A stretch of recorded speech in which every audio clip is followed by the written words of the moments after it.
Red Creek? No. Two lots above the community center, it's gonna be a pretty big tree, people worry, it's gonna become a serious snag. I don't know who to have take some again, see if I can spread that, help out, get a crew out there, I'll get us on. Good afternoon, everybody. Thanks for being here. We're gonna go ahead and get started. Hi, Kara. Hi, Brian. It's nice to see you twice today. Sorry about that. No, I like it. I like it. All right, we're gonna take a couple minutes. I'm gonna say hi and tell you a couple things, orient you to the meeting today. Make sure you have snacks. I was gonna say, is this the right meeting? There's a smorgasbord over there. There's a lot to eat and there's some little presents to take home. So we'll get started. So today we're here to do action planning. I'm actually gonna stand up while I talk about this. So we have been in the dark, we're starting things from scratch, we built foundations, we grew roots, and now we are starting to flower. That is why there are flowers all over the tables. We're starting to see the blooming of our labors. I'm wearing all flowers today to celebrate all this. It's spring, there's new energy, come on in. Don't be intimidated by my loud, energetic voice. So I'm really excited to get to today, and I'm so glad that you all are here to help us do this process. So it's really been kind of a slog. It's been very abstract. We've been coming up with these ideas and the structure, but now is where the thing gets exciting because we're starting to think about what can we actually do? What are we going to do on the ground? Or what do we want to do on the ground? So my encouragement for today is to think big. Don't put sideboards on things right now, because don't worry, if you write something down on this paper and it turns out it doesn't work in the real world, that's okay. There's going to be all kinds of processes that we go through to figure out what we can do and how to do it. So dream big, write stuff down. This is the main thing, is when we walk out of here today, we want stuff on these pieces of paper. We don't want ideas that are up here, even if they're half-baked. Write them down, okay? This is what we've all been waiting for, and we can figure out how to make it happen later, or if it's feasible. That's okay. We can figure that stuff out later. So that's mainly what's going to happen today. We have these breakout tables for the different topics. People are going to go sit at them. We have the matrix we're going to fill out in the tables, and then we're going to report out at the end, and Gabe's going to be kind of processing all of this stuff. Michelle and myself and Gabe are going to walk around, making sure everybody's doing well. We're going to check in with the people on Zoom. And then just one other thing that I wanted to mention is I know that this process has been very structured. We've had a lot to get done, and sometimes things go by the wayside. Like you have an idea, you aren't sure if it got heard, or you have an idea, but you don't know if it fits in with today's agenda. So this looks like a big piece of paper, but it also is what we call a parking lot. If you've been in a lot of meetings, you've heard that silly term a lot. But I really want to honor people's ideas and make sure that we're capturing them and that we find a place for them, even if we don't know what to do with them in the moment. So if something comes up today in the big group, if it comes up today in the small group, let's get it on here if we don't know what else to do with it, so we can follow up on it, and I will follow up on it. And this is something that we're going to always have from now on. So this is the parking lot. Does everybody in this room know each other? At least. Or is anybody? I think I met Jamie just for the first time, and then I'm not sure if I've met you before. What's your name? Kelly Wyand. Hi, Kelly. Thank you so much for coming today. What's your interest?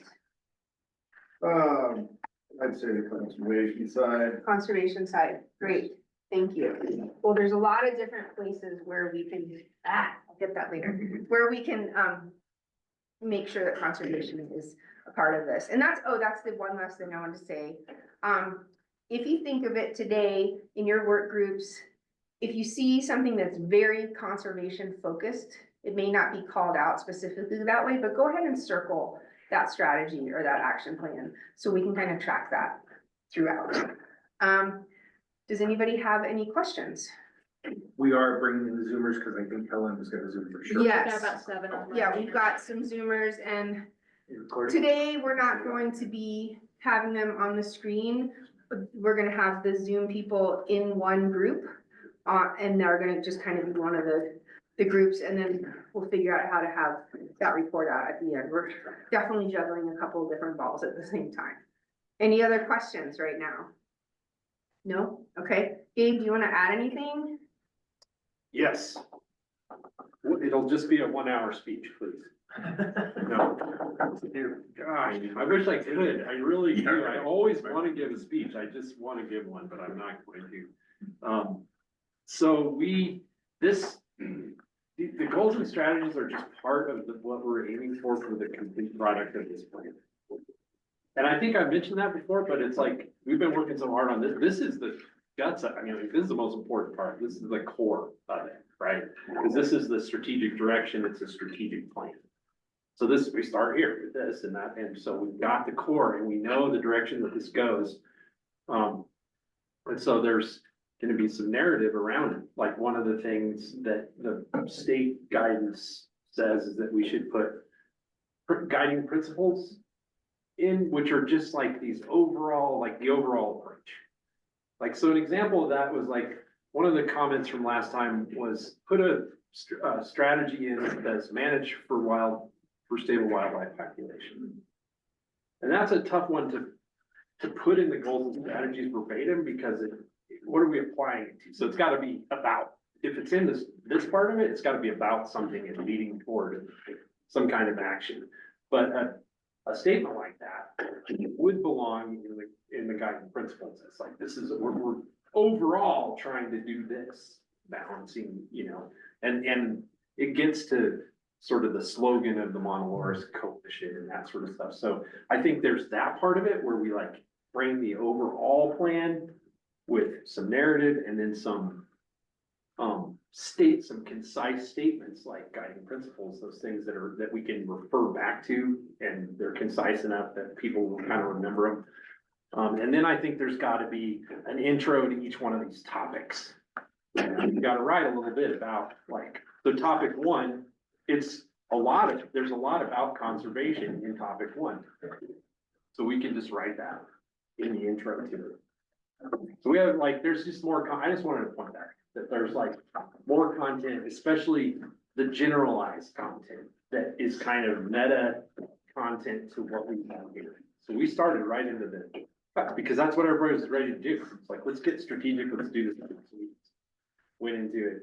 And then that part, the guiding principles and those other mechanisms, the best way to do that is just to let me give it a crack at it, honestly. And then you guys can review it and mark that. That's what I think. Anyway, that's not really as easily of a group process. But we can easily forget something and not put it, and so the editing and commenting on that is important, I think.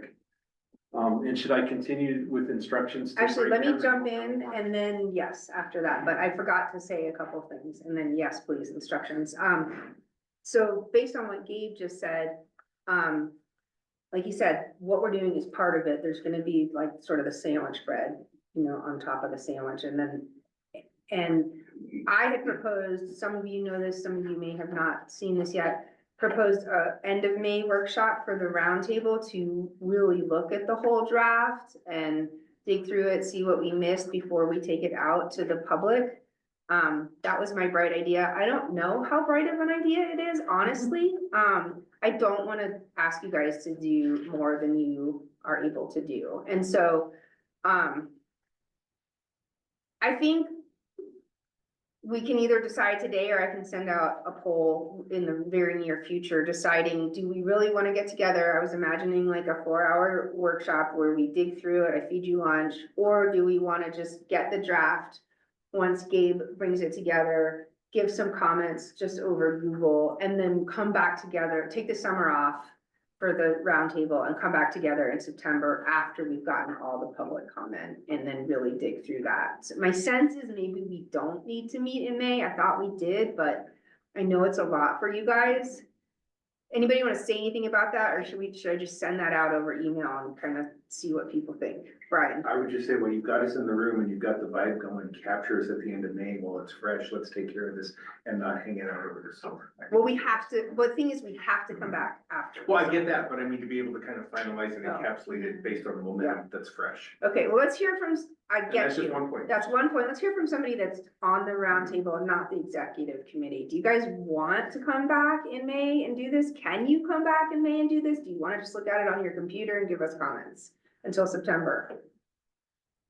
Could you maybe, I didn't, if there was an email that was, like today or really very recently, maybe you could just, what are we gonna do? Yes, I don't think I did send it out to the whole roundtable yet, because I've been kind of chewing on this myself and with the executive committee. So, but you guys are here, so let's just talk about it. My thought was, well, let me back up. This, and I will keep this short because we got to get to work, but. Don't worry about it. Okay, we're okay? Okay, so we've done all this process.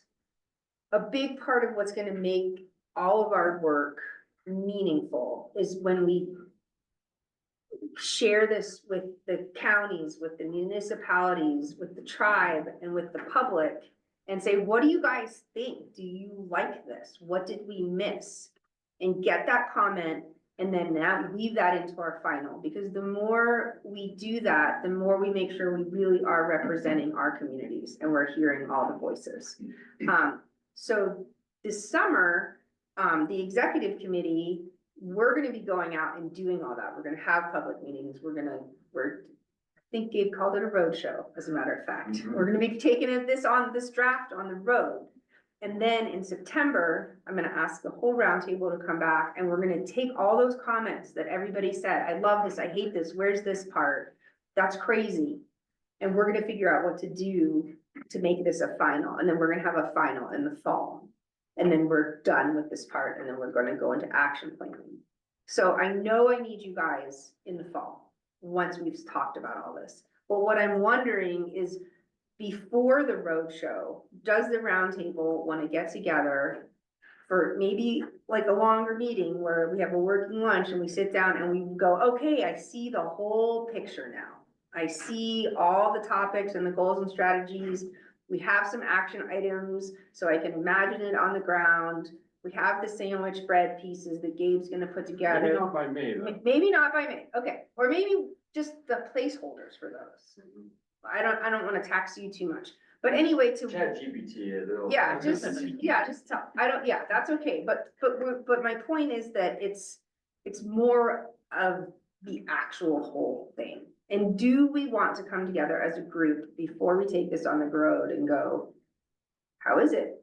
Do we need to put something in before we take it on the road? So I'm asking, do we wanna do that process?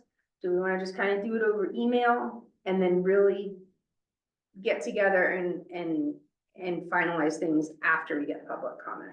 So do we wanna do it before public comment and after, or mostly just an after? That's my question. I'd love to hear what people think. I don't know how much you could count on a lot of feedback over email. I think Okay. being in person, you have people and then they can do it. Also, a 4-hour meeting can be challenging for people, right? Yeah. To commit to. Yeah. So, I don't know if there's,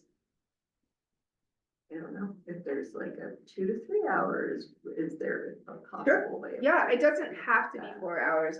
This was my imagining to give us time to do it and to like have lunch. Doesn't have to be that way.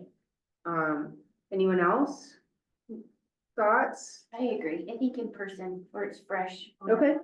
Okay, Because I'm not good at that. What do you think? okay. So I'm hearing some motivation for getting together the end of May. It'll be right after, I think after Memorial Day. I was thinking the 27th. It's a Tuesday.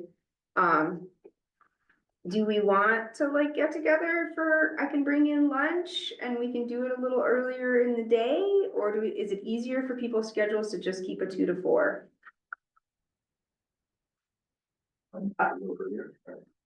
I would just say I'll participate. I'm a little hesitant. I'm involved, I sit on a number of other boards. Yeah, We often get asked for extra time. I know what the time frame for this one was. We're moving out beyond that now for our participation.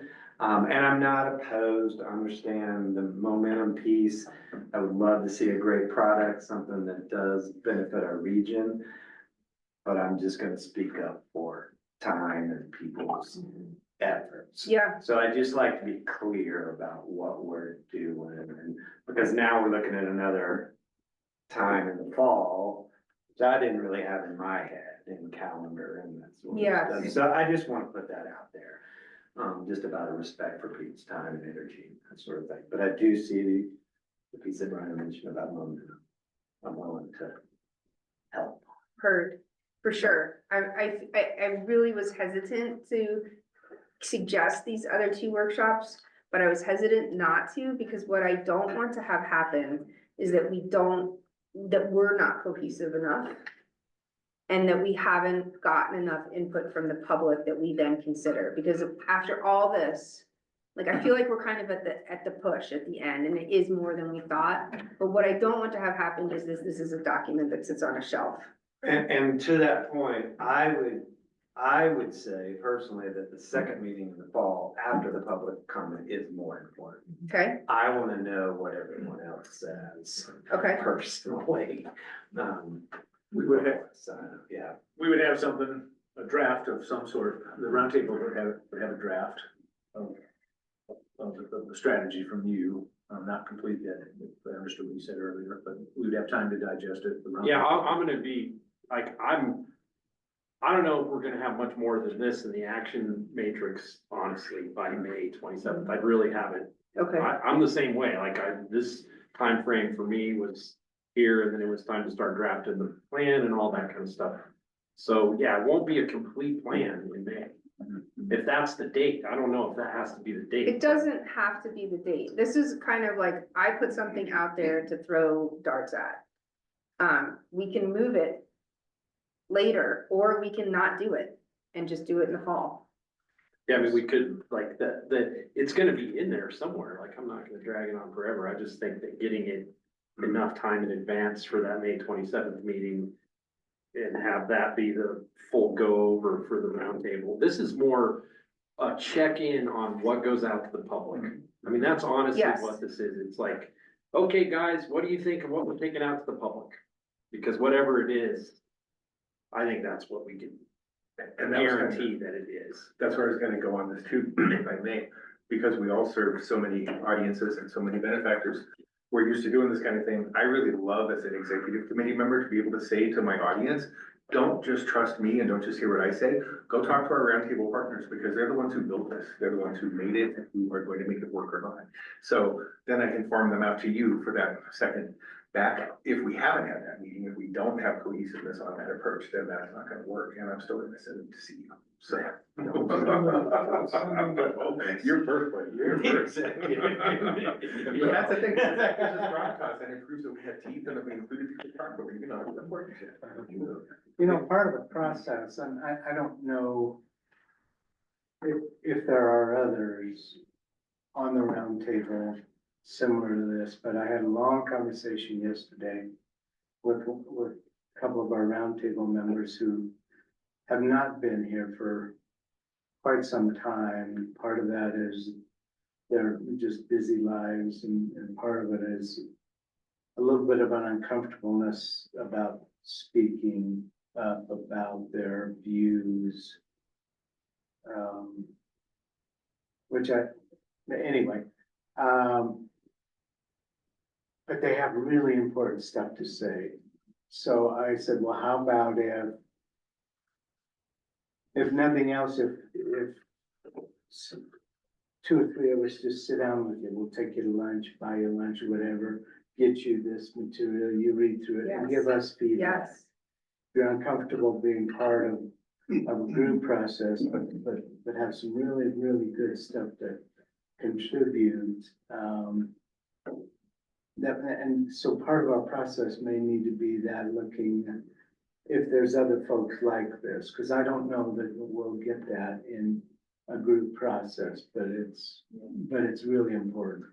I think it's worth noting that, you know, a lot of the people in the roundtable, I mean, I'm speaking for myself, but I'm assuming for others, they have jobs that, don't have this, involvement, right, that allows us Yes. to get paid to be here. Yep, We're getting, taking time off of work to be here, right. but like not being able to maybe feel comfortable speaking up. I think it also helps with an effort of transparency if it is tracked in a way more like, well, for like Forest Service commenting, normal, like if we're gonna be taking public comments on a roadshow through the summer, having a way to keep it transparent by record is nice. So maybe having people submit a summary of thoughts and emails or something that keeps those voices exposed in a way that you say, yeah, but I was speaking up for outdoors folk and like hunters and fishers. And these are the comments I had about the plan, as opposed to you handing off the plan after it's done, saying, well, there's your guy, like chew him up. So, It I wouldn't see be what quite you're like that, saying, but I. yeah. yeah, I know, I'm just kind of picking on you, but, that's kind of, those are kind of my thoughts, so that there's like, the voices are heard beyond this room, Mhm. and voices that maybe aren't even in this room can speak up for the things that they're experts about and really have a lot to offer. My sense is we're not quite ready for the road yet, for the road show, and we may want to bump it back a little bit until Gabe is able to provide us something more complete rather than a draft. That way, the roundtable and the executive committee has some time to plan our stops for the road show, make sure we understand the final product and we have good talking points. My suggestion is we bump it out a little bit. Yeah. Give the time, let people like Alex be able to digest it, make changes that may have not been captured, and then plan our departure on the road show at that point. Yeah, I think what I could add to that is more certainty on the timing. Yes. Cause I just have learned over all these years to not wing it on stuff like that. To actually go back and look and count up all the projects I've got and figure out when the deadlines are. So I've got to actually do that. And then I can then the executive committee can get a look at a schedule for draft. Yeah, and I'd like to do that For complete lockstep with the roundtable too. Yeah, yeah. And then we can be set up for a more complete version where you actually have all the material before it goes out. And that would address, I think, some of Kellen's points too, that we still have people we need to reach out to better than we have. I do second Mr. Stillman's thought on transparency of commentary. I like that thought, that if you're really want to be a part of something, that you're willing to put your name on your comments for your community. I don't know how that works. I mean, not collecting affidavits, but I do like that piece of it. You create a form, input form Yeah. where you have to put your name or Yeah. it doesn't record it. Yeah. You don't have to and I lie think about that's what your pretty name good, is, but I put the agree. real one in. I agree wholeheartedly. Yeah, it's a great point, and to take what you said and then circle back to what Kaylin brought up, is that if some of us meet with somebody who's not here and we have lunch and we hear what they have to say, maybe we have a commitment that says, okay, this is what I heard you say, this is what I'm gonna share out, like, so that it doesn't fit to have that person fill out a form, but if we do a lunch, we can say, okay, you know what, we wanna make sure we capture this, we're gonna put this on the form, does this reflect it? And then that can be part of the record too. And I'm really glad you brought that up. And I'm sorry, I don't know you, what's your name? Alex. Hi, Alex Krebs. Hi, nice to meet you, I'm Kara Gilda. Yes, so I'm hearing, let's back the time frame out a little bit, let's let Gabe get an idea of when he could get us a draft to really look at. I think maybe in that process, I will just, now that we're all familiar with this idea I've thrown out, I'll just send out an email and be like, okay, it looks like we'll have it on X date. I'm checking in with you guys now. Do you want to get back together? How's everybody feeling? This is when the time period be, yes or no? I'll just kind of take what I get from that and we'll decide whether we're gonna get together before or we're just gonna get together after. Does that sound like an okay plan to everybody? Yeah? Okay, I know this was a little bit cutting into our plan today, but I'm really glad we're talking about this. Again, yes, Alex. Really quick, Yes. just, on the same note of transparency or going to the public, we did a survey like really early on in this, and I'm just wondering, are the results of that on the website? Are they accessible? Can we look at those and? There's a few things that, around the survey and as you were talking about that, that's like in my mind right away. Yeah, SurveyMonkey is the best platform for that by far. You know, you can customize those forms in so many ways and get really good data from that. We didn't get very many responses from the community survey, like under 50. Yeah. I do have those, they aren't published anywhere. The other thing that I think is really important that I would love that the roundtable kind of have and see and kind of share together is that you were each individually surveyed, you know, sort of applied, you gave your values, why you wanted to be on the roundtable, you know, sort of what projects were important to you. And I think for each other, especially as we're talking about maybe like getting together and having a longer sort of meeting to not only finalize a draft, but really get to know each other and make sure that we're all solidified in the way that we're thinking and moving forward.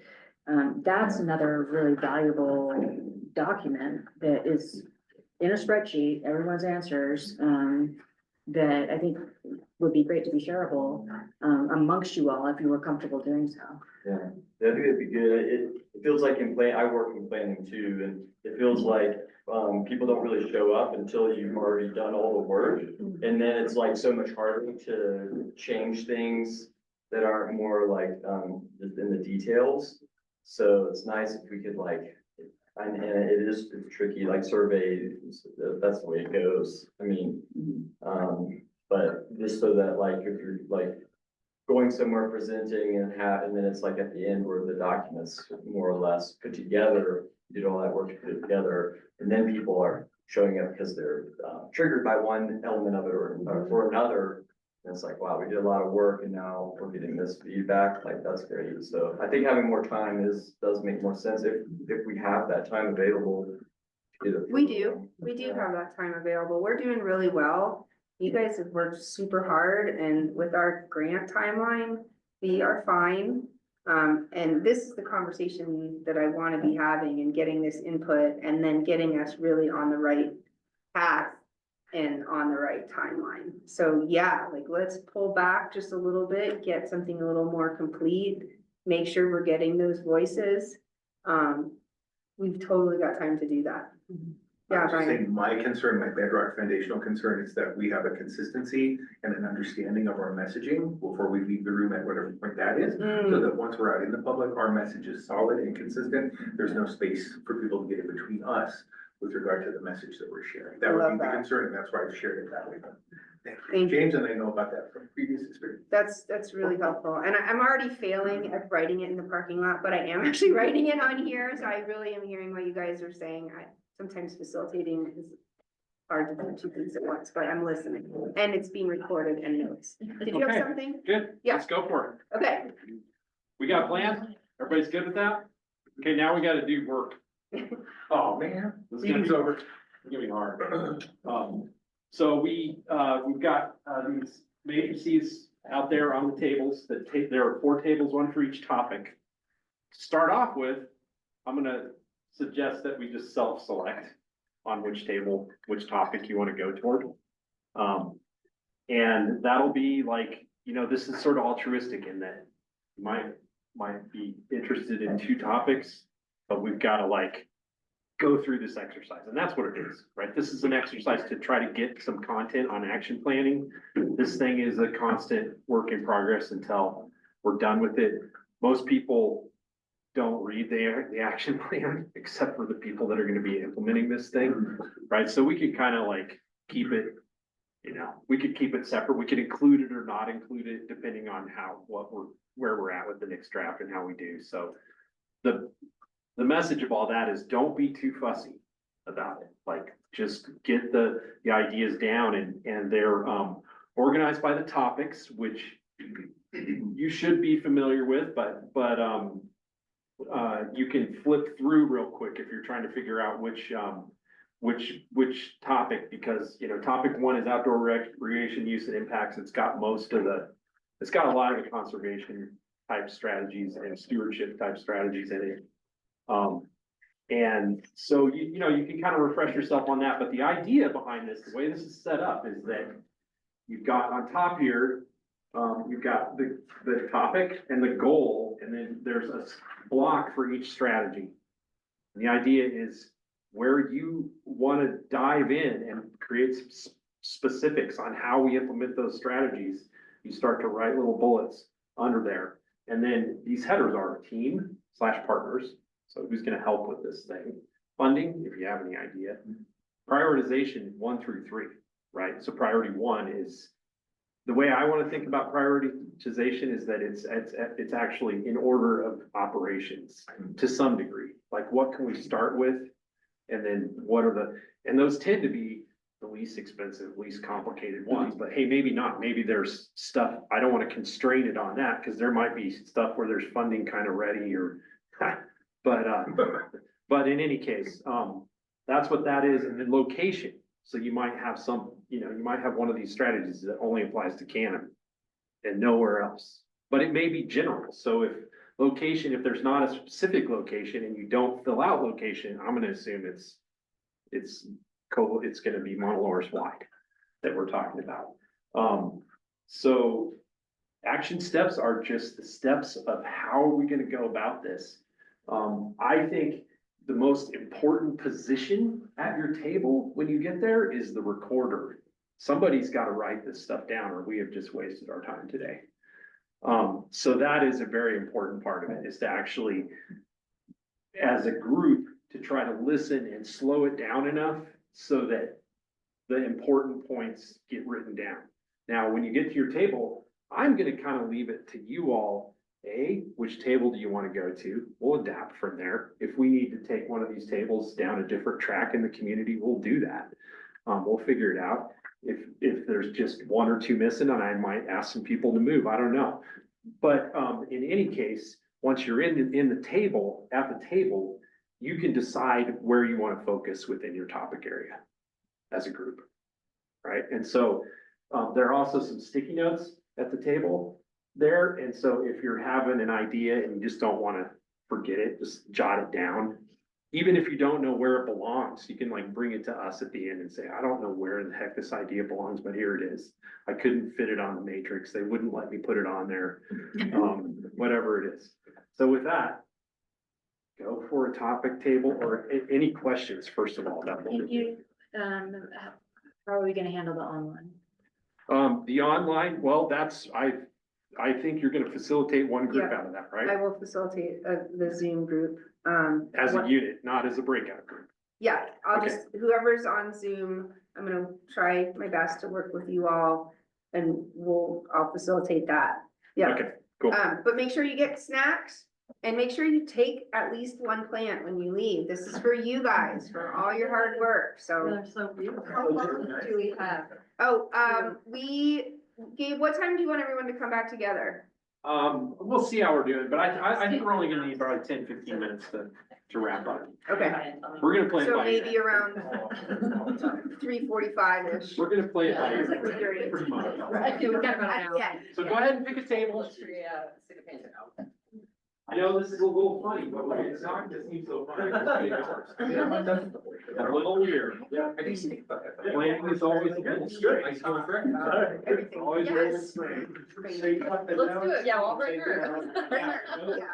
I have a couple of- Yeah, let's do one more.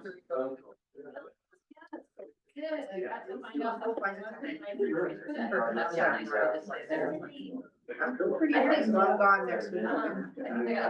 Yeah, I've gone that.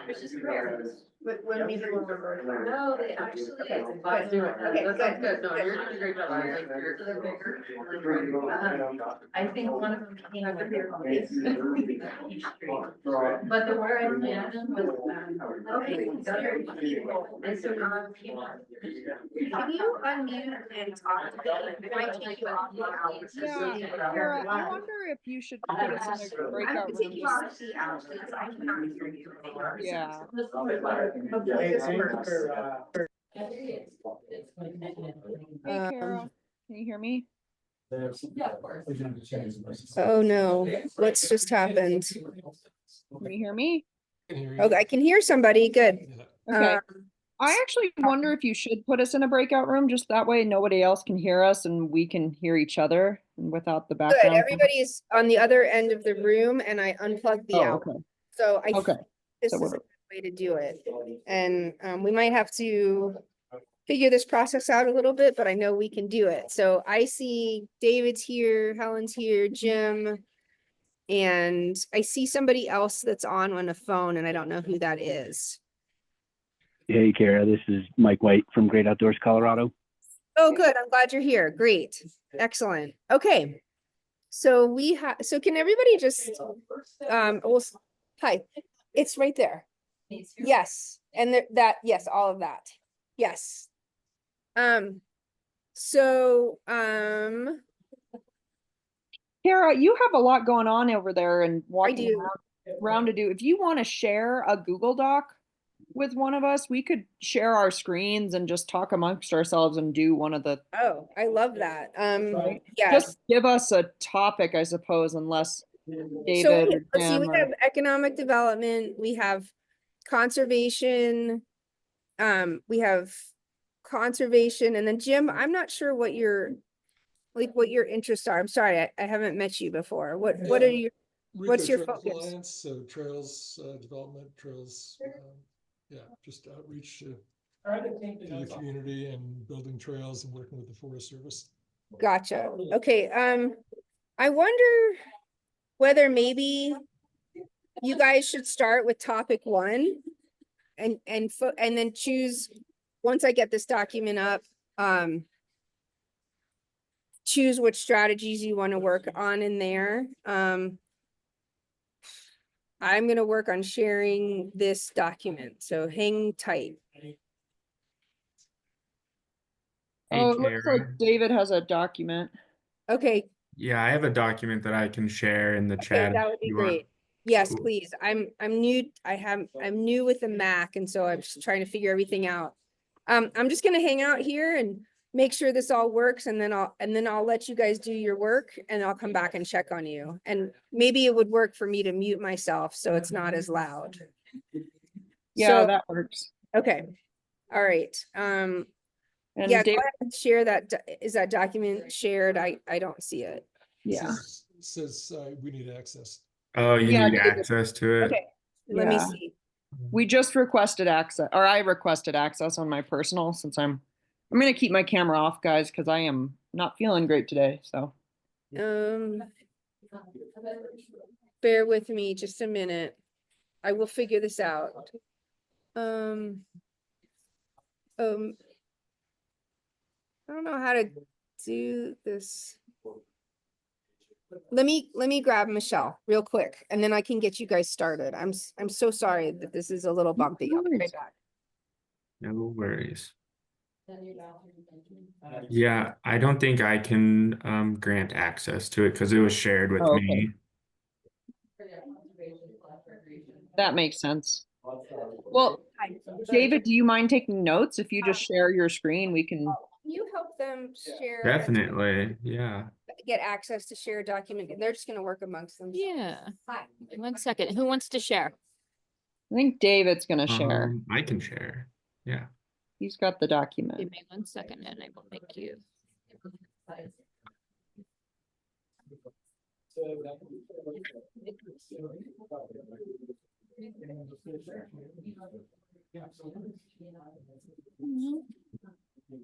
So you should be able to.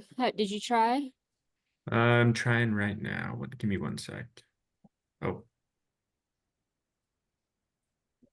It says that the host disabled participant screen sharing. One second.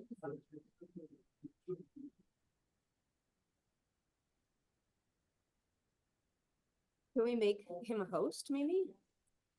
Yeah,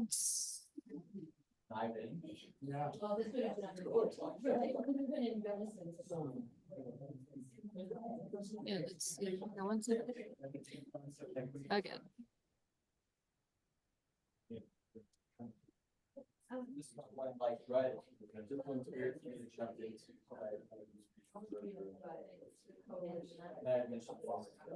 Okay, now I made you co-host, so let's see if you can share There we on go. co-host, then cool. If not, then I'll make you host. Yeah, I can do that. Okay. Okay, There you go. great. And I'm gonna go ahead and mute myself here and make sure you guys are good. And, Okay, cool. okay, all right, I'm muting. Go. All right. Can you all see that? Yep. Yep. Cool. So are we just going to go with goal number 1, or do we want to go with goal number 1.2, or I don't know. I'm curious to see what other people have to say. I'm pretty new to everything, so I think I'm best suited for mostly note taking. Okay. That's all right. Jim or Mike, what do you want to focus on? This is Mike, and I apologize. I'm not on Zoom. I'm in transit today in between a bunch of different things. But I mean, happy to go through in order and discuss if that's easiest. Yeah. But yeah, I'm limited on my visuals, Oh. obviously. That makes sense. Yeah, I think that might be the easiest way to do it, just because there's a lot to go through and try to pick out 1 or 2 things. It might be easier just to like go through it. Okay. Topic 1. All right, so topic 1, so strategy 1.1 is to divert visitation away from areas that cannot accommodate visitors and towards areas that can accommodate them. And so then we've got actions. We can list our teams and our partners. We can list potential funding, priorities, and the location of where we need to keep in mind for this strategy.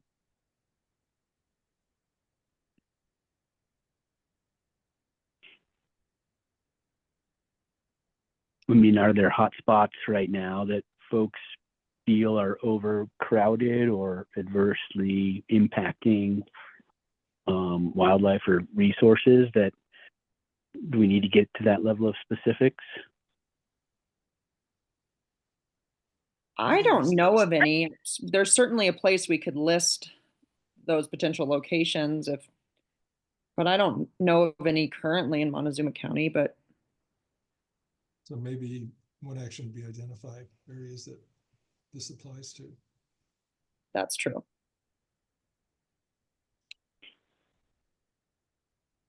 Yeah, I know like it's probably kind of Brian's gig, but the destination marketing, at least from what I know in Durango, I live in Hesperus, but they play a pretty heavy role in sort of messaging and sort of deciding where they are attracting folks to who come into the area, and actually have looked at cell data and are able to try to think about their marketing in a creative way to push visitors at least to perhaps lesser visited sites certain times a year. So maybe there's a continued partnership with Brian and his team. I know that I'm pretty sure that CPW is going to be providing the statewide cell data to regional partnerships in the future. So that'll be a tool that I think should be at the fingertips of regional partnerships. So what do you mean by statewide cell data? So you can kind of track people, where they go, how long they're there, based on their cell phones. and you have to kind of purchase that, and you can do all this analyzing of where folks are getting out. That's, you know, much better than, say, reading a trailhead register, and even analyze trends over various time frames. Oh, interesting. So that's available right now? Not yet. It's in the works. Well, I'm curious, Mike. So it is, what do you mean by it's in the works? Because that data is available. I just thought like you had to have a program and pay lots of money. Correct. Yeah. So Colorado Parks and Wildlife, and I'm now questioning how public this is, but I think it is looking to, on behalf of regional partnerships, make a statewide purchase and then provide that data free of charge to regional partnerships. So that's what's in process right now. It's a decent price tag, and I don't know the exact timing, but in terms of, you know, these action items, I think, you know, it's about just like the wildlife mapping, you know, pairing cell data with some of those critical habitat areas will be a very useful tool. And that came out of, you know, partnerships that have been in existence for a few years already, that we're already starting to make individual requests and try to raise funds to get this information. That's really cool. Yeah, that's really cool. I know that the CTO office, or Colorado Tourism Office, has that data available to destination management organizations. So Brian has some of that, but I don't know if he would have it for, or able to get it for like trails and different wilderness areas. That's really cool. Yeah. I think there's sort of like different providers and different analytics that you can run with different platforms. So I think part of this process is figuring out what's going to be most useful for this kind of work. And then, you know, some DMOs, you know, are willing to provide that free of charge to key partners, but not all. And so I think they're just trying to level that playing field. That makes sense. So maybe actually, since we're talking about this, David, can you add some team partners? So Mesa Verde Country, which is our destination management organization, our DMO, sounds like CPW could be a potential partner with that cell phone data. Would the Colorado Tourism Office be one? Yes, that would also, yeah, that'd be one. They also have that cell phone data.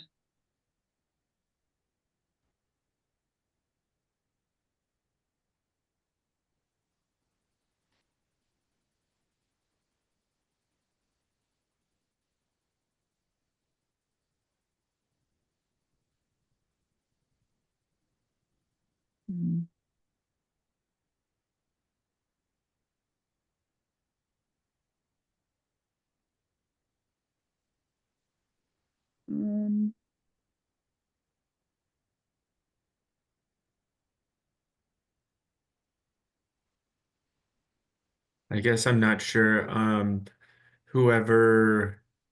Whatever company or organization handles the actual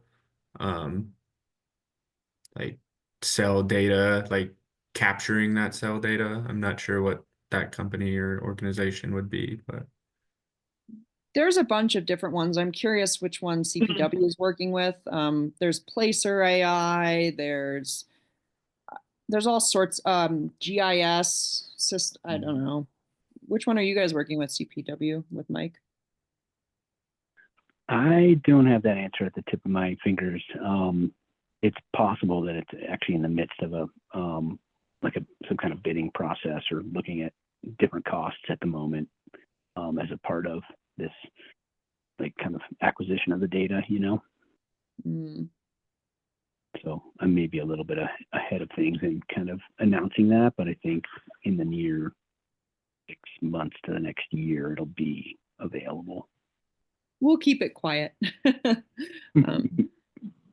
I have been trying to get the city of Cortez to do it just because I love data, and I want to I don't want just reports. I want to get my grubby little fingers in it and look at it, which I can't do with CTO. Brian has to feed me the reports, but yeah. So there's a bunch of different, I don't know if a company would be our partner because we'd be working through either CTO or CPW.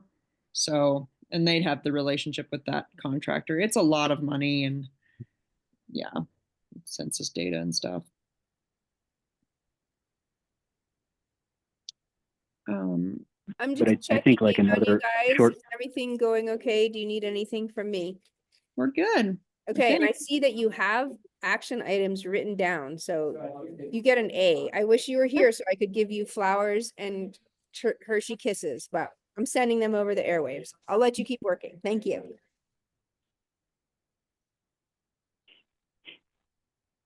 maybe the, Oh, go ahead. what I was gonna say is like a short-term action item, which may happen even prior to this, you know, plan coming out, is obviously like the overlay of the habitat mapping and the sort of recreation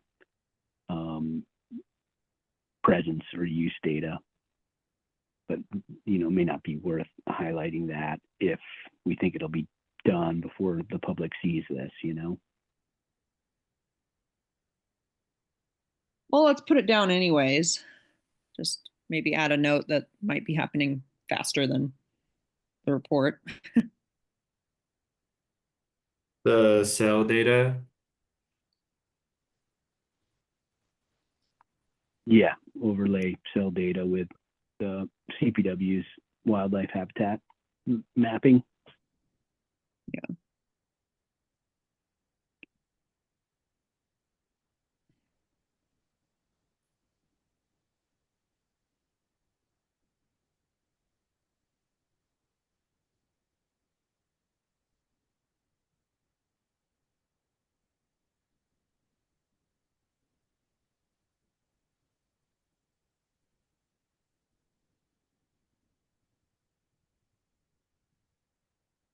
I'm kind of, I don't have any other ideas for this one unless you guys do. I guess this might be one of like diverting visitation away, is to highlight other areas, in whether that's like in communication materials or marketing materials, might be helpful. Mm-hmm. For sure.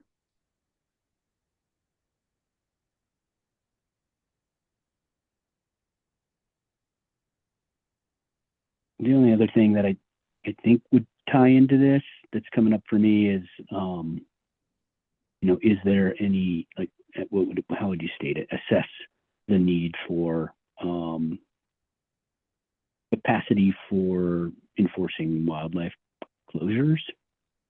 I don't know if that's a need, but part of like diverting visitation away from certain areas might be because certain times of year it's sensitive habitat. And, you know, I don't know if there are specific sort of trespass issues in areas that might have wildlife closure, but that's one thing that just comes to mind that I don't know if it's worth noting.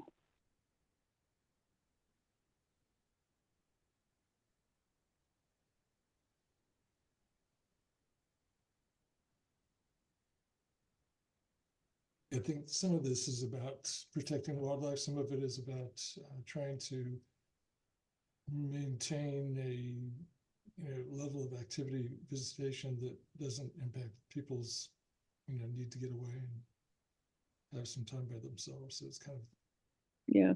two aspects of this. Yeah, I agree, Jim. And I thought of it as like not only maintaining wildlife or solitude, but like trail management so that trails don't get overused or you know. Yeah, makes sense. Yeah. Which is, it's hard to think in the theoretical because unless you guys know of any, I don't know really any trails that are being overused in Montezuma County right now. Like I might be incorrect, but I can't think of any. Yeah. The same probably applies for Dolores County. Yeah. we've got a lot of Yeah. trails and not a lot of people, so, you know, right now we're in pretty good shape. Phil's World sort of stands out to me, just knowing how packed that parking lot often is. But it's even when there's a packed lot, there's two other trailheads, and at least in my experience, the like user conflicts aren't really there. You know, they're well designed. Most of them one way recommended kind of thing. Yeah, and it's a good example of, you know, putting together an area that, you know, people are welcome to visit as often and frequently as they want to, and it kind of takes some of the heat off of other areas where we prefer not to have such, you know, a lot of people out there building bandit trails and that kind of thing.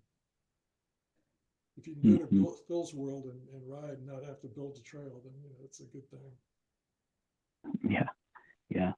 That makes me think about like dispersed camping, and there's a number of like formal campsites in development, you know, that also could be a place to aim people so that, you know, dispersed camping and potential impacts don't accumulate over time. Are we seeing it? Is that a problem, dispersed camping in our area, or becoming a little bit of an issue? You know, it definitely is in some places. I'm not sure, you know, specifically in Montezuma and Dolores counties, like, you know, obviously visitation's increasing for Boggy Draw, and there's a lot of dispersed camping around there. I can't speak to undesirable impacts necessarily, but that's one spot that comes to mind. And then I just think about like neighboring counties and like the high San Juans and the visitation like that the Alpine Loop gets, and you know, are there parallels in Montelores region? Be a good thing to talk with Tom Rice about Forest Service. Yeah. I'm sure they have to deal with it a lot. Well, and actually maybe in the location, we should just add, David, Boggy Draw and Phil's World as like, hey, let's check in with the people that are managing those or the mountain biker community and see if they're seeing or worried about that.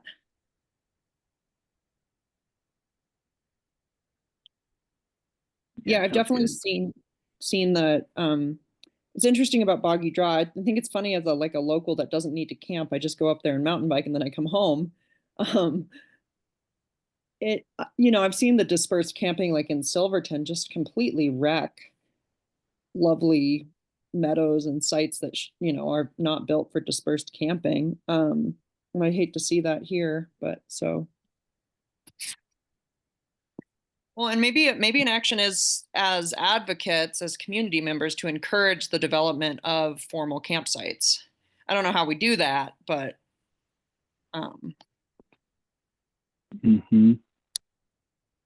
or perhaps there's something to be said about stewardship organizations that might be able to do monitoring and cleanup in terms of like management that could address that. I mean, I know that's a strategy that's been used in a lot of different places. Like, how do we increase the capacity so that folks understand how to do it right? And if they're not doing it right, there's some kind of ability to mitigate or address the negative impacts. Yeah, it looks like we can put some of this in the strategy 1.1.3, which is specifically about dispersed camping.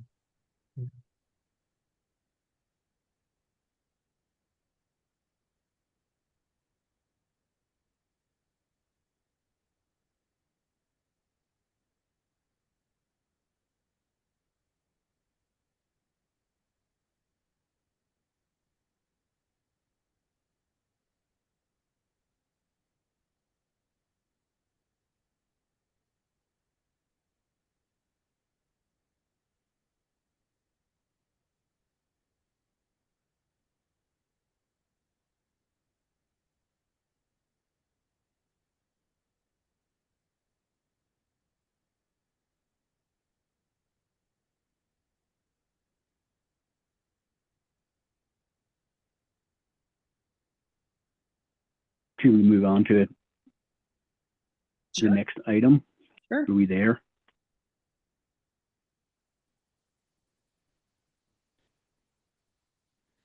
Yes, so next item, Mike, since you're on the phone, retain opportunities for outdoor recreation in areas and on travel routes where encounters with other users are infrequent.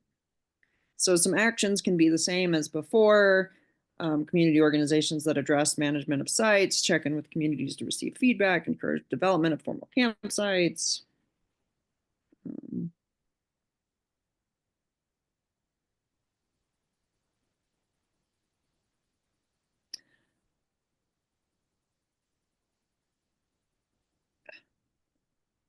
You know, I don't know if this would be a strategy for this, but it makes me think of overall growth of our communities. Like growth is important, and we're growing steadily in Cortez and Montezuma County at about 1% a year. But I want to say something like encourage infill into cities. Like I'd rather see more growth and development within our municipality boundaries and not stretching out into the county so we can keep those wide open spaces. Like encourage people to move into the cities and the towns.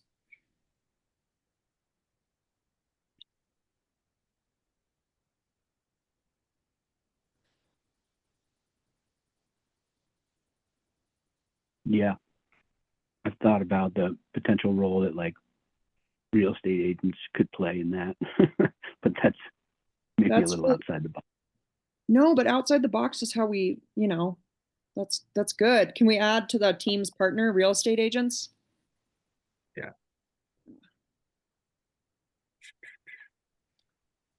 And actually, let's add municipalities to the partners.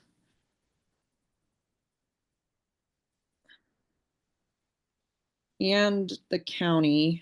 Because another thought I had is, I don't know if this is, tell me if I'm crazy, but I wonder putting limits on Airbnbs and VRBOs in the county, especially, you know, really leave our homes for people that live here, not. I mean, we want tourism too, and Airbnbs are nice, and I want to see people that own homes and extra, you know, make money, but I also don't want to just become a vacation community. Yeah. I can't remember where it was. I think it was out of the country, but someone did that and put limits on Airbnbs and VRBOs, and apparently it worked pretty well with, you know, keeping it I guess less vacation rentals and more people actually living there and enjoying the downtown or whatever it was. Yeah, there's a couple different communities in Colorado have done it with different models and been relatively successful. So I think yeah, Worked pretty well. taking We've got a number of short-term rentals you can have. The town's divided into quadrants. And there's like, I can't remember, it's like 3 residences per quadrant, something like that, that can actually get a permit to have a short-term rental. Has that been working, Jim? Is that? Yeah, it's okay. Actually worked really well. That's awesome. Yeah. It's been in place for probably 2 years, maybe 3 years now. I can't remember. There's another community in Colorado. It might be Steamboat. I'm not sure. I don't remember. But they did the same thing, kind of divided the city into different sections and said, well, we want it to be a community, so you can only have X many vacation rentals in each section. And they also said it works well. Yeah, it's worked well. That's great.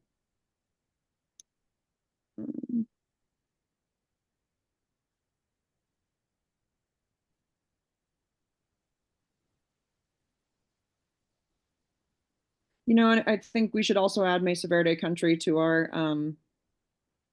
list of partners here.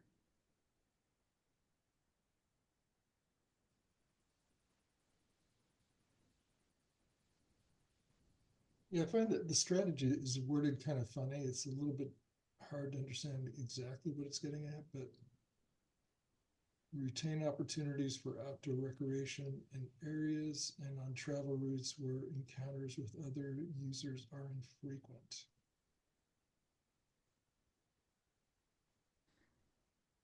So Yeah, I we're agree, talking Jim. about at It's a least little just weird. Yeah, it's talking about just trying to maintain areas that don't have so much traffic. You know, I guess some foot traffic, dispersed camping kind of activities.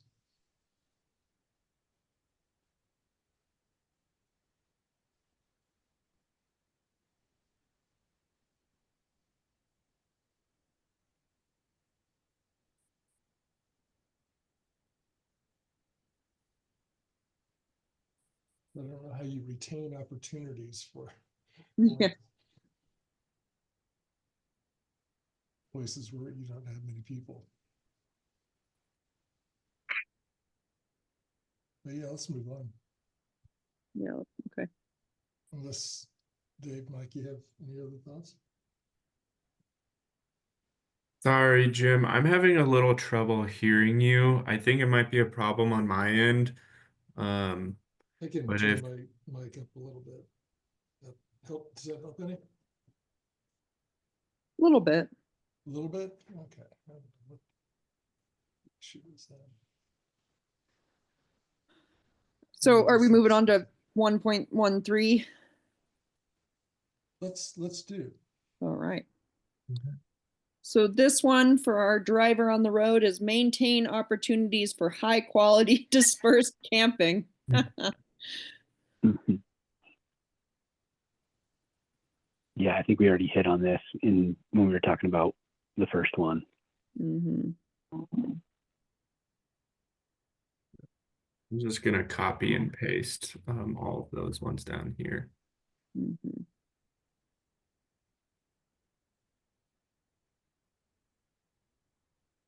And while you're copying, David, I also want to add one to it. Is like, I think we need to increase our education campaigns for visitors, especially. Um, and that would be, you know, CTO, Mesa Verde Country, all of our tour guides, all of our, anyone that interacts with a guest experience who might be camping, so that they know how to disperse camp and, yeah, kind of leave no trace principles. Strategy 1.2.1. Yeah. I agree. That's an important part of it.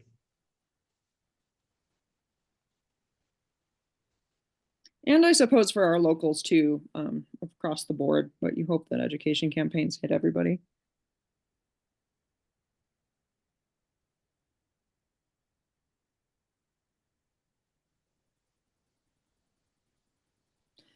And in education campaigns, I don't know where we'd put this, but there might be funding at CTO to help kind of make a Montelores strategy. I'm thinking like pamphlets that we could hand out to all the outdoor stores, like camping. Here's how to camp like a pro or something. Um,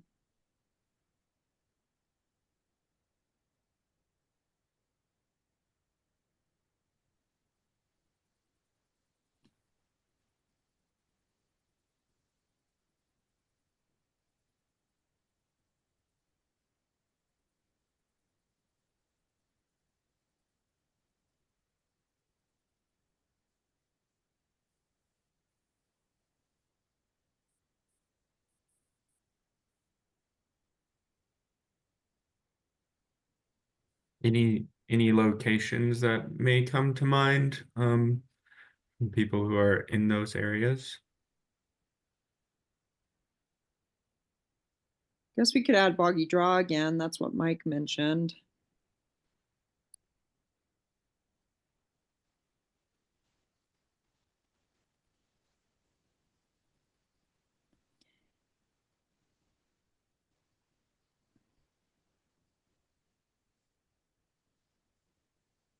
You know, and this is hard. A part of it too for high quality dispersed camping is enforcement. Like if someone's camping where they shouldn't be, that risk of a fine, you know, sometimes it's the carrot, sometimes it's the stick. But I know that's hard because I know a lot of our public land areas have risk of being defunded and capacity stripped, so.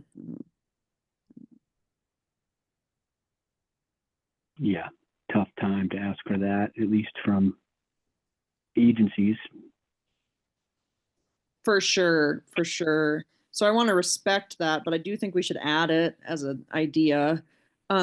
Which is also why I liked someone's suggestion, I forget who said it, but those community organizations to help build capacity, kind of manage, I like that.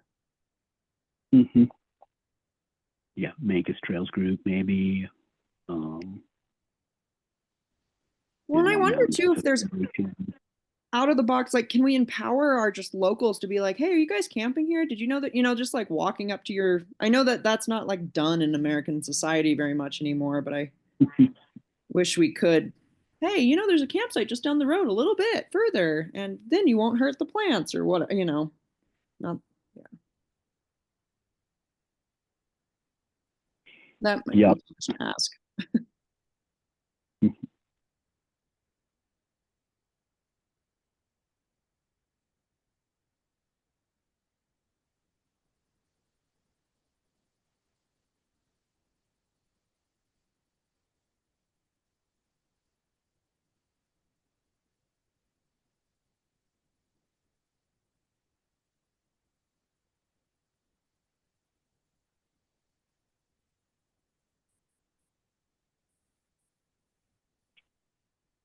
All right, which one's next? Okay. Next is 1.1.4, develop new trails and associated access to accommodate the growing population.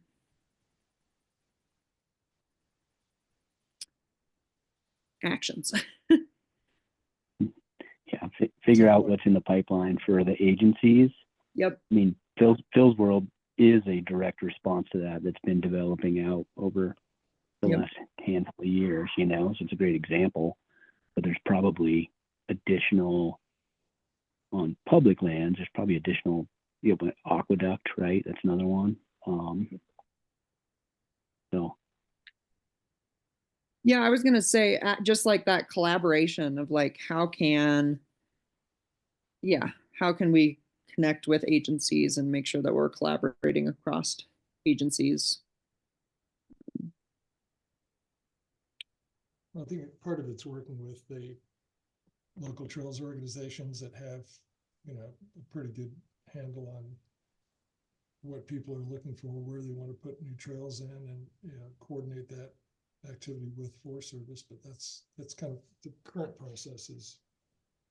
Yeah. You go to the Forest Service and start see if you can get their support to, put in a new trail and, go through the NEPA.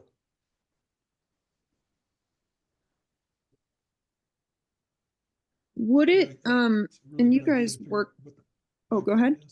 I'm just saying it's a really good idea to go to the agencies first and figure out what's in the pipeline. I guess this would be BLM and Forest Service primarily.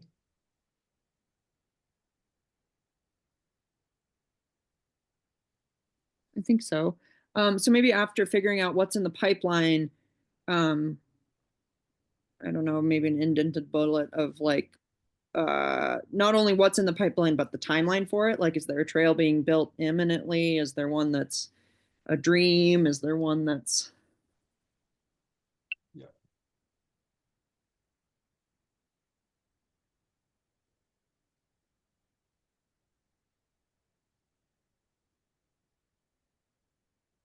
I have never been a part of trail building. How is that funded typically? Is that grants? Yes. Well, at least in our experience, it is. And is it the trail groups that apply for those grants, or who gets the funding? Yeah, we spend a lot of time tracking down sources of funding for trail work for primarily. Well, a lot of it is paying for the environmental assessments and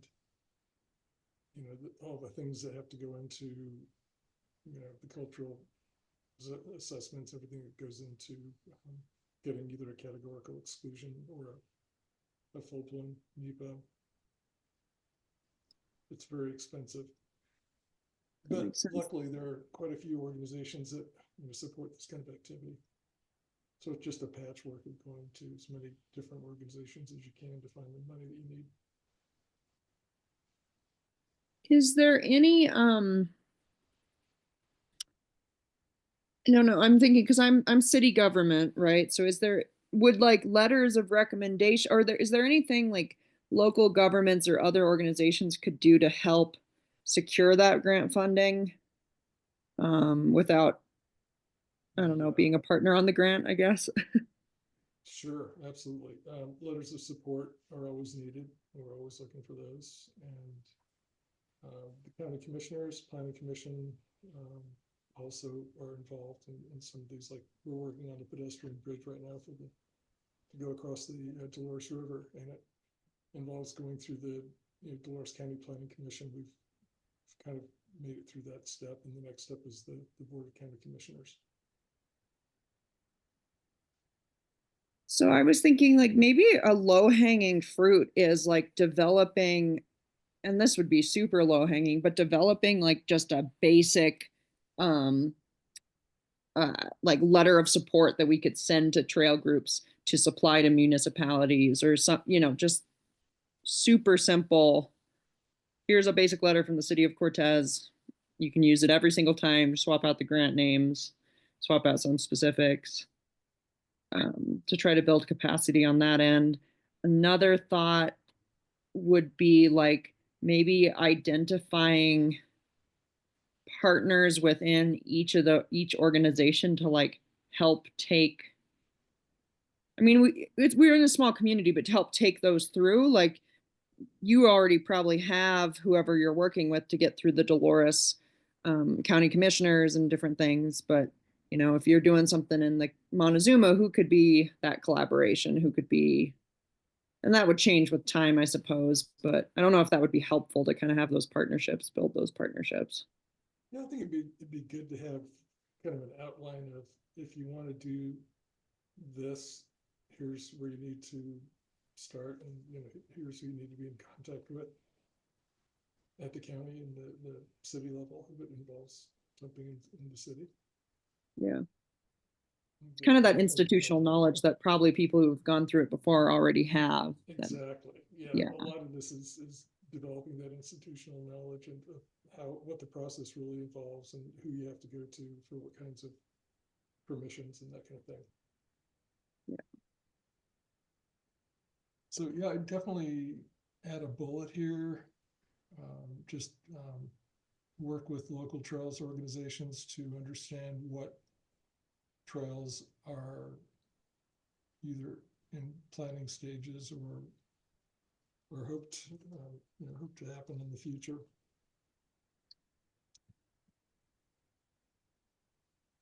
Sorry, work with local trail organizations to understand.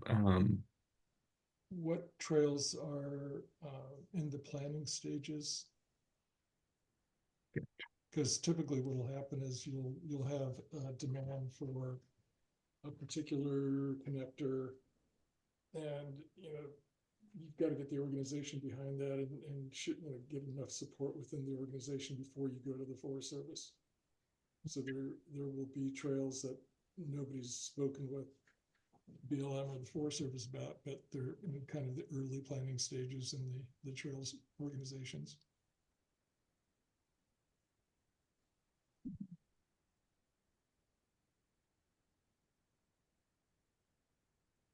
Yeah, that'll do it.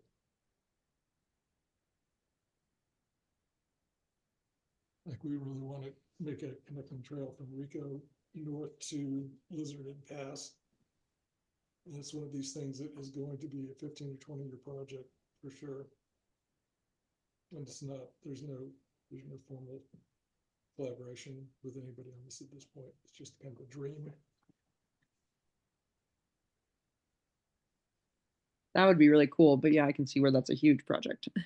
Yeah.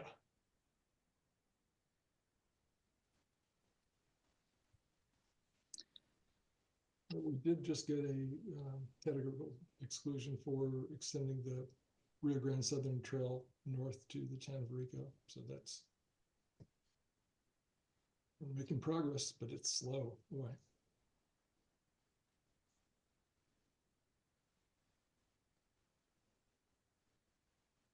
Yeah, probably not going to get any faster these days either. But that's No. good news. Yep.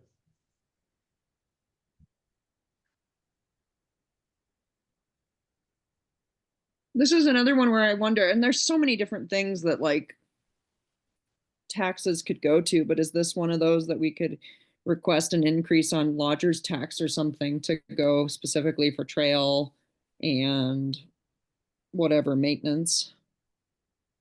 That would be awesome. Totally.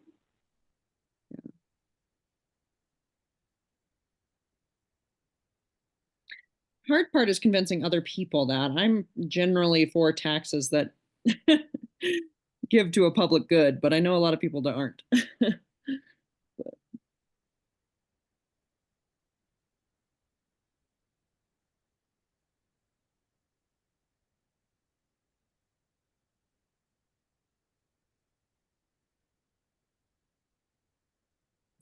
Another one that I'm thinking of that could go under like trail building and collaboration is finding or creating volunteers to Mhm. go out and help with trail maintenance, etc.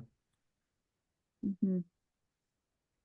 Yeah, rebuilding and building those partnerships or those volunteer groups. Yes, I think that should be on there. I think in some cases we have a strong, I mean, you guys tell me if I'm wrong. I don't volunteer with any of these kind of groups, but it seems like Southwest Colorado Cycling Association has a pretty strong trails volunteer group. Um, I do, yeah, SWICA or whatever it is. A at the end there. Yeah.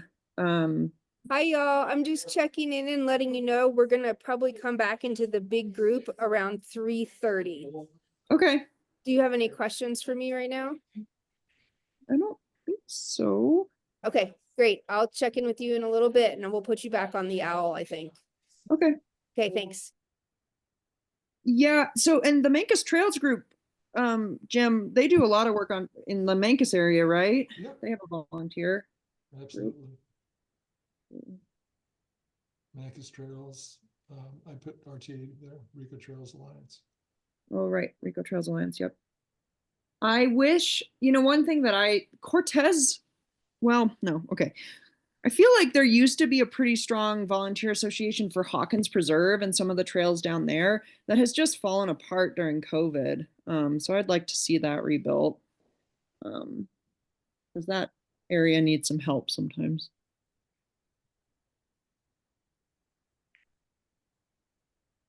Yes, so I would definitely add to the team partners, add Mancos Trails Group and Rico Trails Alliance, in addition to SWICA. David, did you catch that, what Jim said? I did not know. Okay. Yeah, Can I'll you re-say it. So you said under SWICA, can you put the Rico Trails Alliance and the Mancos Trail Group?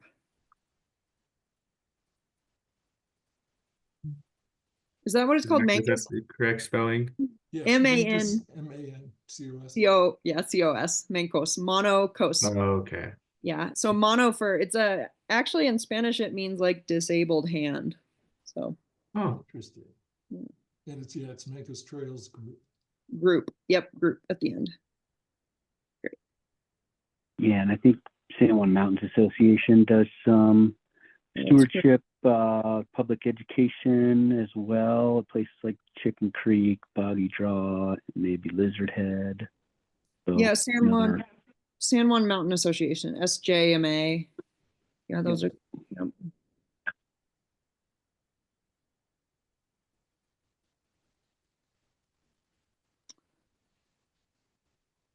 Yeah.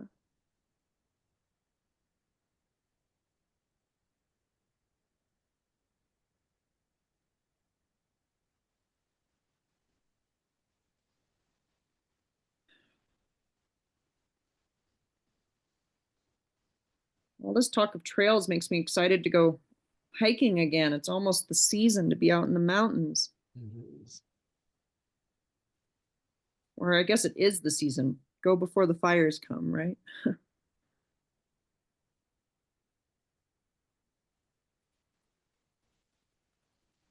Um, since we've only got 4 minutes, let's just stay on this strategy 1.1. Can we list some funding sources for this? So we mentioned a potential increase in lodgers tax under funding for trails. Really could be for any kind of maintaining of high use areas. So I think there was a funding, I would put it under, yeah, like increased lodgers tax.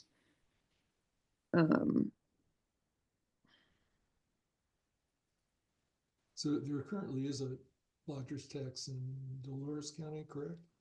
I don't know about Montezuma. There is a lodgers tax in Montezuma. It's one of the lowest in the state, and there has been lots of internal government talk about increasing it. So I think that'll come in the next couple years. And so, putting in a request early to get some of that increase to go specifically towards outdoor recreation management and conservation would be really cool. Yeah, definitely.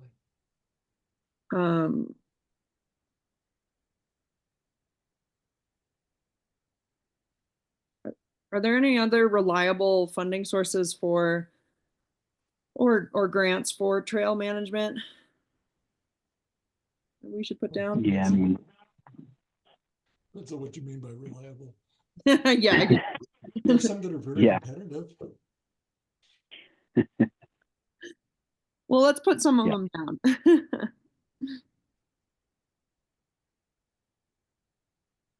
Yeah, GoCo sometimes. Yep, GoCo. The state CPW State Trails Program. Okay. National Park Service, RTCA, Recreation Rivers Trails Conservation Assistance Program, I think that's called. There's a lot of small ones. Yeah. Yep. What'd you say? National Forest Foundation. Oh, National Forest Foundation. Yeah, that's a good one. We've got some money from them. CTO has a grant for sort of like that good stewardship education. I'm trying to think of what it's called. It's not very large, but it's like supporting the Do Colorado Right, Do URA Right. Maybe just put CTO, but it's like 20,000 or something. But sometimes you got to piece it all together, right? There's quite a lot out there, but not all of them are large dollar amounts, and costs are certainly increasing these days. So yeah.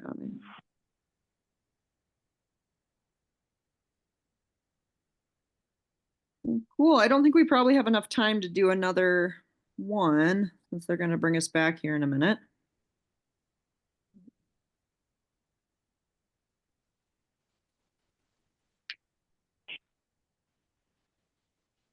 Did y'all want to talk about the funding for the 1.1 and 1.12?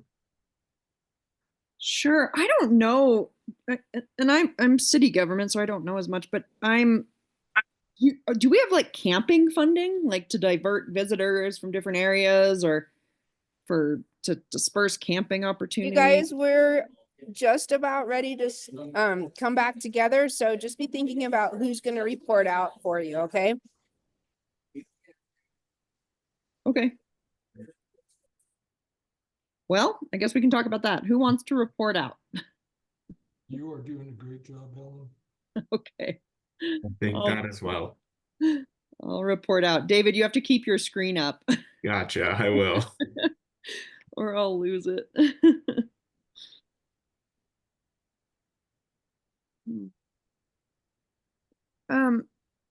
So while we're leaving, Mike, you're from CPW. Actually, I'm with Great Outdoors Colorado, but we work closely with CPW. Yep. Oh, okay. Great Outdoors Colorado. Okay, cool. Are you based down here in our region or? Yeah, I live in Hesperus. Oh, sweet. Okay. And then Jim, are you with Mancus Trails Group? Rico Trails Alliance.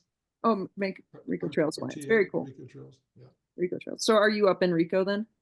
Half the year I'm there, yeah. Nice. Where are you the other half?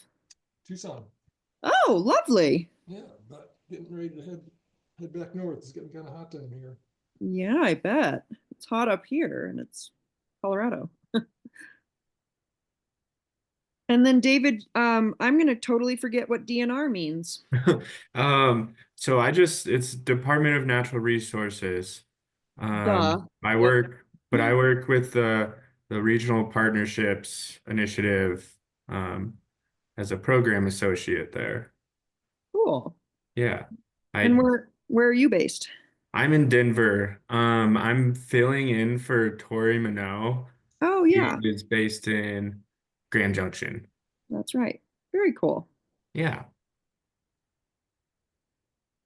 Hmm.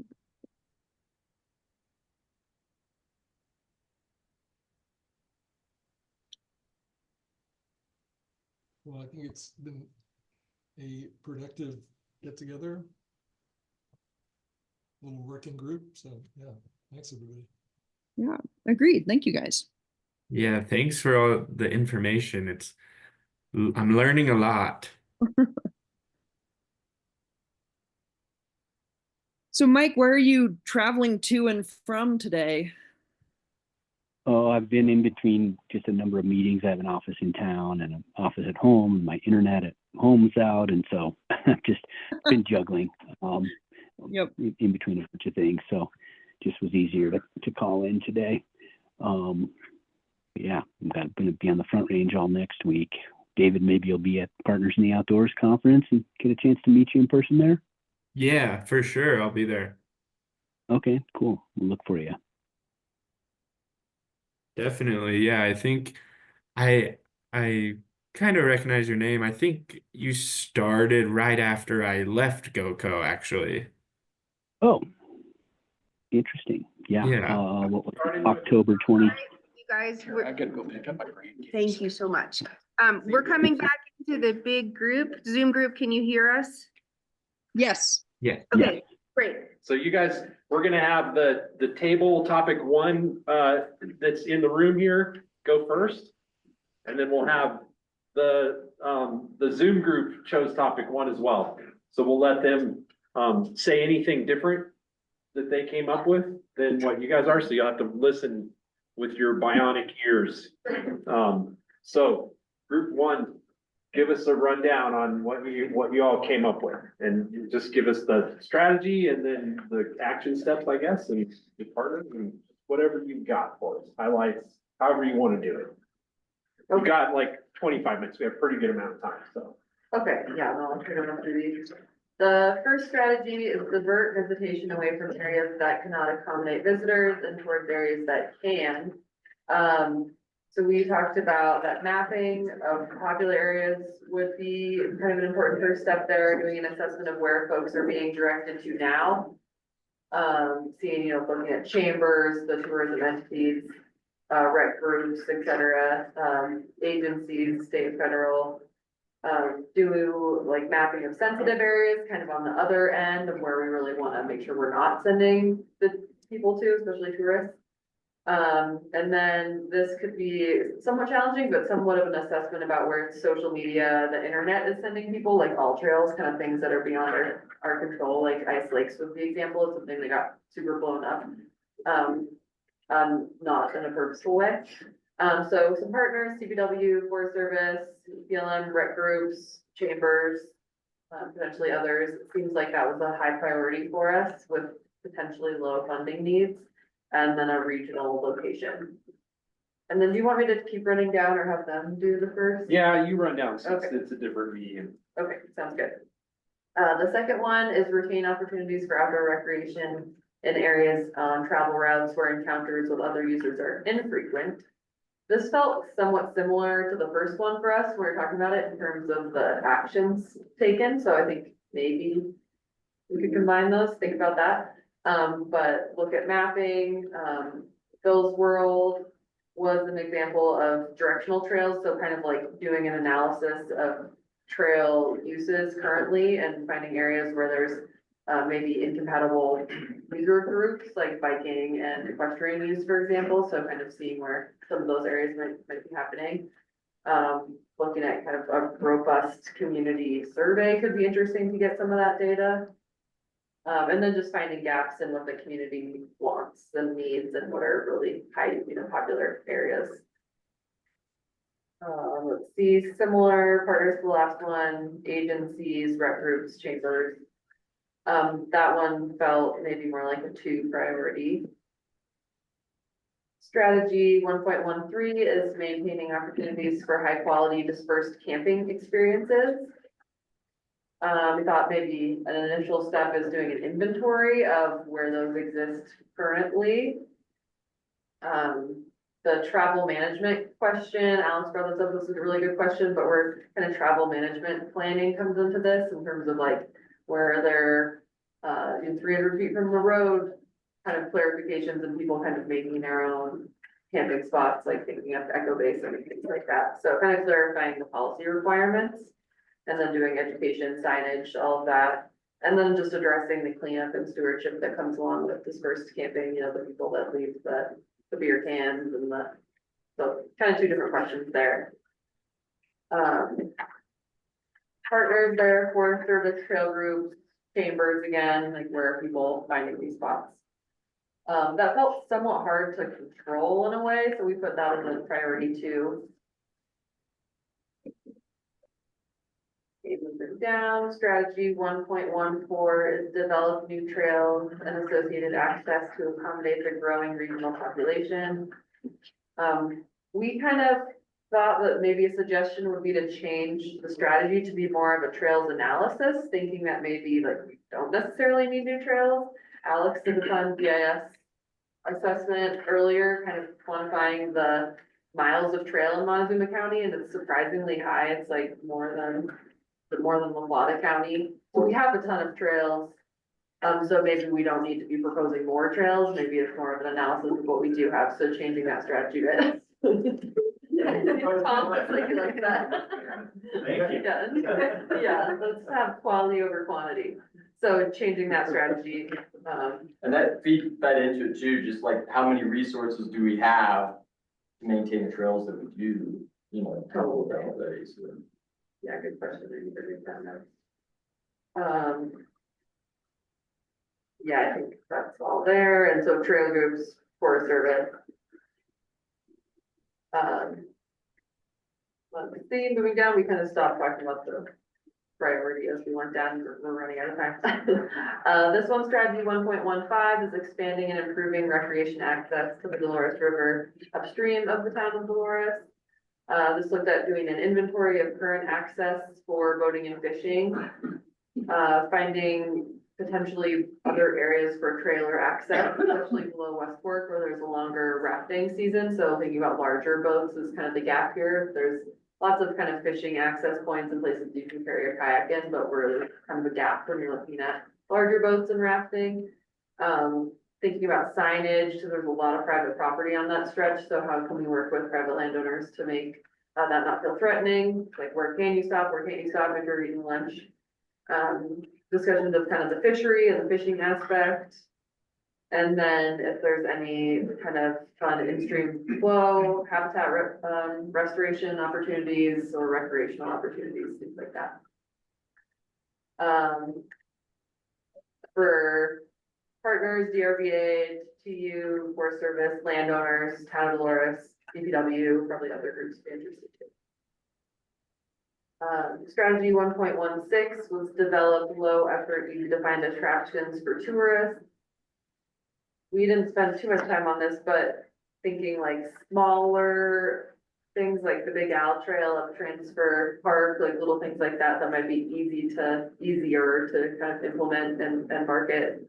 And then just looking at what other groups or interest groups are interested in, kind of spearhead some of that. And then interpretive signage that could also kind of accompany those attractions. Strategy 1.21 is explore and implement stewardship education regarding natural resources and wildlife conservation. Looking at interpretive science, this came up a lot, cultural issue, so this is kind of like a cultural issue, just kind of looking at how do we raise better stewards of the land, so looking at partnerships, like Mick is obviously already doing great work, but High Desert Devo, there are ways to partner with like the kiddos getting into biking to teach them, you know, good trail etiquette about wildlife, things like that. We thought that an action could be looking at the current educational opportunities that are being offered, which I'm sure Mick and others kind of have that already. School programs, things like that, that we can maybe help get good information too. That's like one that like everybody's a partner, I feel like. The next one, strategy 1.22, is using the best available science and information to gauge impacts of outdoor recreation use on natural resources, including wildlife populations and heritage resources. So this is, we talked about using the best resources, like the mapping information that Jamin presented, and then consistent science sharing. So just making sure the best and most current data is out there and being shared consistently. Looking at things like seasonal closures, are people following those? How can us as the community help and enforce why those are important? And what happens when, you know, those aren't being followed? And then just continue to look to the public and the community organizations to help with the why and why these decisions are being made. Yeah, then we're kind of running out of time, so these next are a little short, but improve and expand the collection of outdoor recreation use data. We thought maybe like mapping apps that are already doing that, like the state trail, what is that called? Coderex, like that's a great resource. So just kind of sharing it out there. And then Alex brought up the idea of like Strava. I don't know how you get data from that, but that could be kind of interesting. And please strategy 1.31, formally establish a regional group of public land stakeholders who provide input about project proposals in the region to complement NEPA reviews and other federal lands permitting and planning processes. So we kind of thought those three, so 3.1.31 and the subsequent two all kind of were similar and maybe should just be one strategy. But the kind of bigger picture there is that public input before NEPA could be really helpful for everyone involved. Probably really hard to actually change the flow of NEPA, obviously, but maybe at the regional level, we have a good kind of partnership going where before NEPA is implemented, there's kind of a local stakeholder group to help inform that before all that work's into NEPA. And anything else is supposed to be on that last one, team? That was like the only note that I have to. That's good. Great, thank you. You know, online group, since I think we're gonna come back to you guys. Okay. Coming on time, and they did, not to out, but it's like a speaker talking, so you guys look weird. You're a speaker, so. No, we'll come back to you if we have time. Let's And go. well, before we go, I just want to say that the Zoom group took these amazing notes on there. So theirs is like beautifully typed out and probably easily shared as well. So I think we'll have time for it. Okay. I just want to make sure everybody that's in here gets a chance. So topic number 2, take it away. Yeah, start into topic 2. So our topic was equitable access to outdoor recreation. We just kind of hit some of the high points here because I know we're really short on time, but first strategy 2.1.1 is to work with youth outdoors and seniors outdoors organizations, conduct an inventory and gap analysis, and to facilitate networking among organizations to fill unmet needs. We had a lot of different partners involved in this strategy, and a lot of these carry over to the other strategies, but this included Montezuma Inspire Coalition, Compañeros, the federal and state agencies, DPW and CDOT, which are obviously state agencies, as well as the counties, funding sources were, organizations like GoCo and some others. And we talked about, a lot about potential for youth mentorship programs, some of which are already ongoing, but, you know, future potential for youth mentorship programs, as well as potentially a survey conducted, or facilitated, potentially by Montezuma Inspire Coalition to identify, demands and needs. Anything else? Yeah, as we get into the, some of the later strategies on, an ADA, we realize we don't know a lot about the needs for, disabled groups in the area, so we thought about, surveying them, so we can kind of include them in the same gap analysis. Anything else? So for the next strategy 2.12, support existing entities and encourage startups focused on reducing the cost of outdoor gear. There are a couple local gear lending libraries also. So we thought we could maybe support them by asking, what do they need? What could they need from us? And also making a list of different gear lending locations and providing that to the public. Great. Anything else there? Didn't have much written down for the next one. Yeah, and I guess the only other thing I was gonna add was the potential for sponsorship opportunities for beginners or low income families. Next one was 2.1.3, right, Paul? Yeah. That one. Engage regional nonprofits and businesses to help fund organizations and programs aimed at increasing outdoor recreation by historically underrepresented represented populations. And we just mostly talked about doing what we can to support youth and senior programs and organizations, many of which are already working in the space. CPW has youth mentorship programs, novice hunter and fisher programs. There's other groups like Montezuma Inspire Coalition and Conservation Legacy that are working in the space as well. So just do what we can to support them.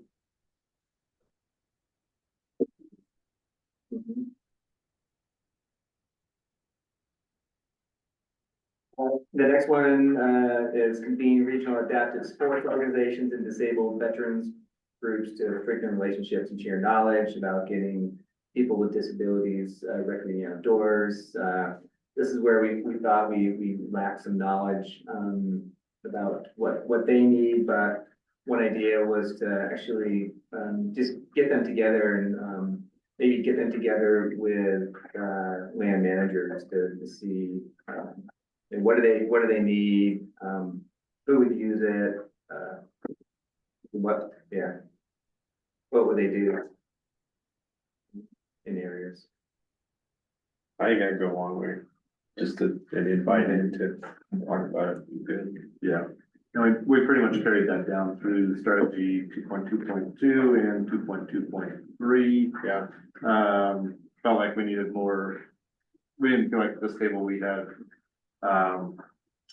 the knowledge we felt like we needed some input from adaptive sports organizations to really fill this out appropriately and identify some of the gaps and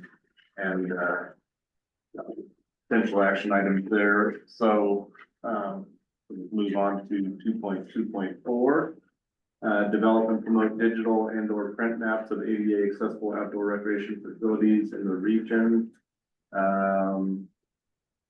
We wrote down that many of these recreation facilities should be captured in co-tracks if they're not already.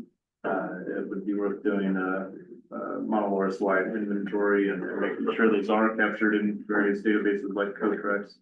And then we mentioned just encouraging media and documents to be ADA compliant. Most of the federal agencies and state agencies already require that, but do what we can to encourage that. 2.2.5, explore the feasibility of developing additional ADA accessible trails in nature that are served by accessible toilets and adequate parking. And we mentioned just maybe convening land managers and adaptive sports organizations to evaluate current resources and needs, future needs as far as ADA accessible toilets and facilities and parking areas. And then really carried that down to 2.2.6 as well. And did we talk about combining 2.2.6 as part of? As an action. Yeah, instead of having it be a strategy. Oh, yeah, that makes sense. Yep. All right, good job.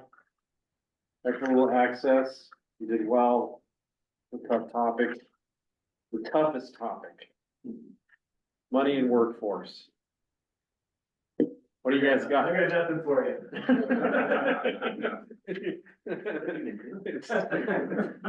I doubt it.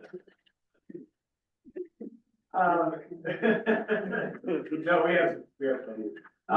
You know, one of the good things about our partnership program here is that we have a really strong partnership program, whether it's motorized users, equine users, or non-motorized users. So we want to continue to support them, and this is strategy 3.1.1. We want to continue to support them, but we don't want to necessarily redirect them because they don't need that direction. So we discussed adding some capacity to them because of our volunteers are a lot of retirees. So we need to start cultivating younger members into that volunteer group. So Jared brought up a good idea about volunteers in Colorado, which have come down here before to do work. That's sort of a one and done type of program. They'll come in and do some short-term work with good returns over a short period. Also, Devo, High Desert Devo local bike group has a bunch of younger kids out here. We could pull them into some of these partnership groups, these trail partnership groups to help do some work there. So we will want to add capacity, but we don't want to take the horsepower away from these groups that are already doing good work. On a strategy 3.1.2, top priority of outdoor rec projects. I look at, and I'm being a little bit Forest Service centric here, but I look at the back, the load of projects I already have that I can't get done. You know, I've got a $285,000 motorized trail that I'm trying to get done. I've got toilet vault pumping, and I'm struggling to pay for that. So we need to be really aware of the fact that the funds are going to get tougher to come across. And so we don't want to build this big list of projects that are not attainable because of our money issues there.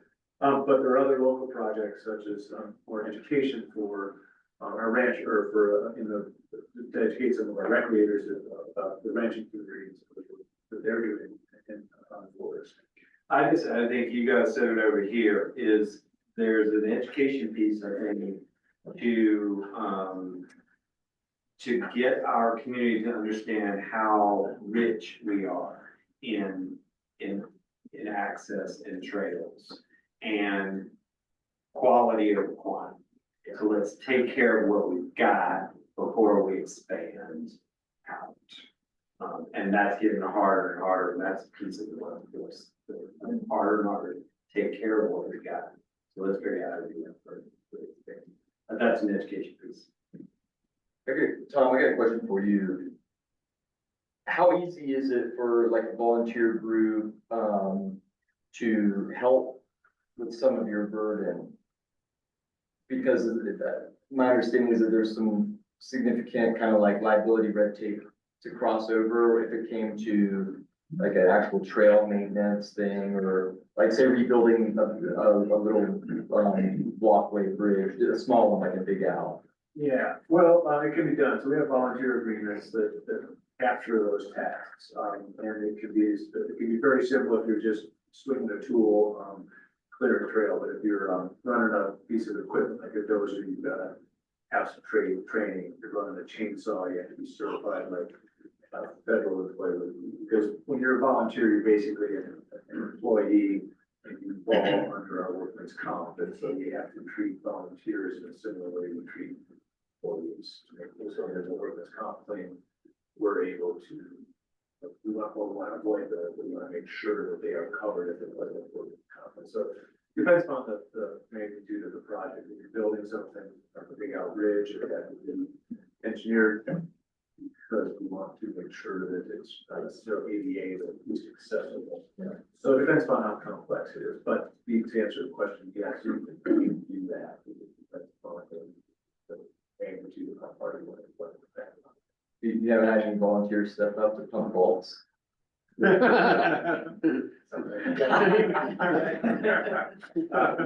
and that's. You bring your truck? That's a good way to burn volunteers out. Yeah. We want good work done. Something that we just need to figure out how to get done. All to people want that. We were silent on 3.1.3, brainstorming on some other ones. 3.2.1, developing ongoing revenue sources. Interesting thing that came out is a bike registration fee, which would have to be done at the state legislature level, similar to how an OHV is paid an OHV registration. Some of that money goes into trail maintenance. We should have a non-motorized registration for mountain bikers. Even hikers, but we could only go one step at a time and one pedal at a time, I guess. And so that would be something that we do have a local, Larry Don Sukla is a mountain biker in the state legislature, we have some opportunities to get him involved and bring something like that to the table, I should say. The feds also have something under a Recreational Enhancement Act law, which would allow us to charge fees in these fee areas. I think people who went to other public lands sometimes have to pay $10 to go for a hike. That's an opportunity, an option for user fees, but also when we talk about accessibility, the demographics of our community are such where a user fee would not be very popular for good reason. We want to provide access, we don't want to provide barriers. On 3.2.3, discussing fiscal agents. We discussed this earlier. The Montezuma Inspire Coalition has been a great partner, and I don't think we want to lose sight of the work that they do to support a lot of local nonprofits. And you don't want to take the funding horsepower away from other local nonprofits by job. So we need to look for additional fiscal agents, but make sure that we support those who are already doing good work. Chad and I spent a fair amount of time on 3.3.1, the higher education and workforce development. I think over the years, some of us have really tried to work with PCC to try and get them more involved in training for public land, jobs. They've done a great job with their fire program and fire academy, and they're starting to get into the timber program. But recreation is somewhat static in terms, it doesn't have, it's not cyclical like energy, oil, gas, or timber.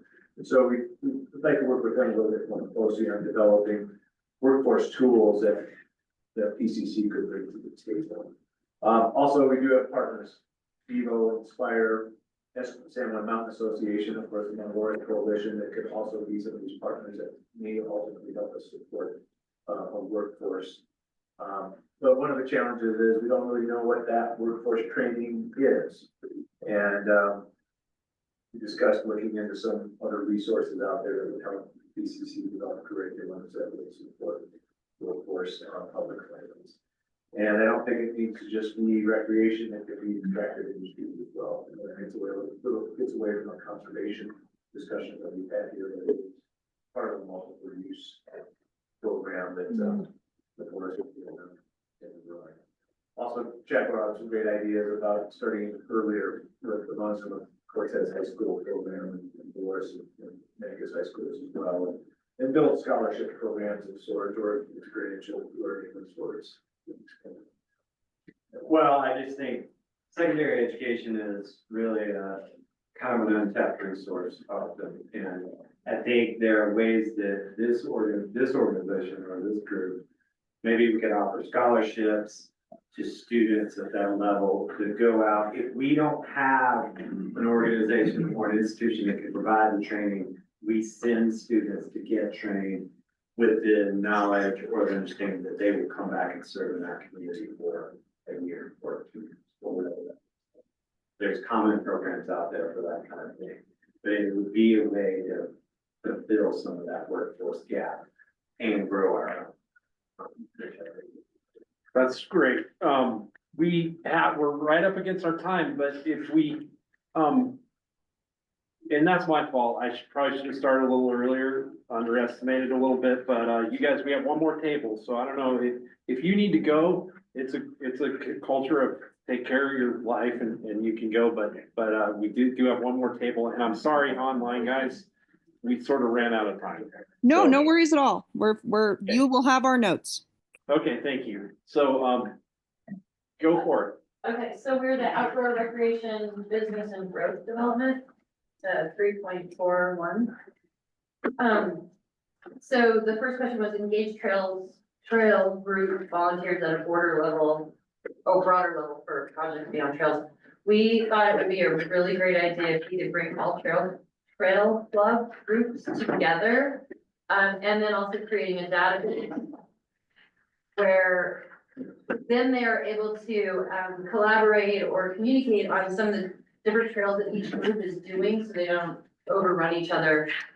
Maybe they aren't doing that, but that's, and then a database with not just the trail groups, but also agriculture of food of contact and some contact information. And then our big thing throughout this was communication and education. So it would be great to have a database, 1 or 2 meetings a year, collaborating these groups for the communication and education. The groups and partners we thought about was Mika's Trail Groups, SWCA, I think is what it, out of Social Valley, Backcountry Riders, San Juan Trail Riders, Conservation Corps, San Juan Mountain Association, and then we've heard a lot more other groups that would be involved in stuff like this. Funding, volunteer, grants, donations, maybe the War Foundation would help with the collaboration of the data. Or even to like, I don't know, throw a party for all of them or something, everyone there, incentive. The next one, identify and develop a list of outdoor recreation and conservation projects or tasks with which volunteers can help and be effective. We think education posters would be great in certain marquees, and rack cards. For, again, education. One thing was mentioned, human cleanup, like education on impact. We even thought about, we weren't sure, maybe Tom knows about this, but the Woodsy the owl. To bring him back as a visual symbol. And some of the trails were talked about, the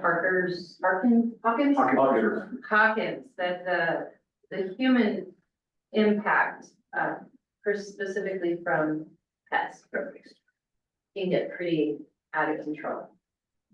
So again, go back to Woodsy the owl, education, you're not the only person that goes out there. And then another one was like a social media or YouTube, reaching out to a group, like a high school, middle school education theater group. Mesa Verde Country has some slots for like a radio. Jamie discussed, like when you go into a hotel in Moab, immediately you're getting that local information of how to be kind on trails, what to do, recreation that impact. There's a lot more people coming out here. So again, we question mark grants, the broadcasting, radio, Lower Foundation possibly. For the marquees, I would think there's funding set up, at least for body drop, one area.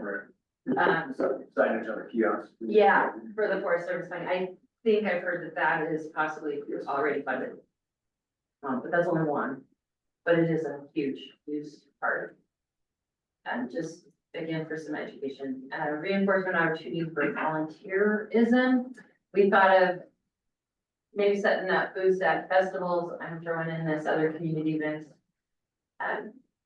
And such as the city areas, the Hawkins and the others, or for anywhere. Bring a bag of trash, get a coupon for a beer at the pub for the kids, maybe a coupon for ice cream.